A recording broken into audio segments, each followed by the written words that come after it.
ler mangos wakang layon. Denya ilangang memanisnya, manis madu. Aku iki gumun karo kowe lho, Gong.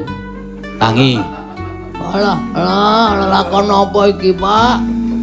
Tangi. Tangi. Ya dolesi. Mau tak idak ndasmu kowe. Aku nek karo piyai siji iki kompak e. Ya gawe grup dagelan. Moh. Ndaming tok badi wae ora. Ngopo kok ngerti-ngerti ketemu aku ngelekar Kaco. kacone? Doyak. Apa iki? Sopo? Adine Kresna ya. Bibi Wara Sembadra. Udah anak doyak aku cetha gelem. Lah adine si Wandarawati iki. Adi ngene lho, adi pepean ya, pokoke diwengku utawa direngku.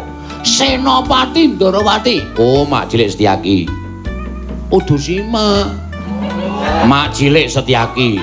Mak paman. Ora, aku nek nyebut Mak Cilik Setyaki. Oh, terus Lho, sing terus ki aku terus ora sadu perang. dadekke wae engko golek masalah. Engko nek Ndara Setyaki ya wis yen kula mboten sios nglabrak Bagong, langsung tok gajul wetenge.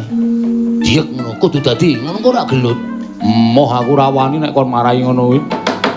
Wis gawe lungguh kene engko tak ewangi. Siap. Ani ngono, lho. Banter banget le mlayu bleduke kaya ngono ae. Ya wis mundur kene engko tak kandharane. Nek tak rembuke apik-apik, ngono nek kira gelem apik-apik, syukur nek ora ya tak tandangane. Heeh. Sampeyan sing dawuh sapa? Bapak. Lho. Ndarawarku jare mbelane iku lho. Nyatane aku didhawuhi karo bapak. Wah, nek ngono apa kekarepane Bapak Semar mesti arep kasembadan. Ketara Ndarawarku Ndara napa niku piwangke kali kula amarga nek mboten ngoten niku janjane Gamelane wis muni. Oh iya.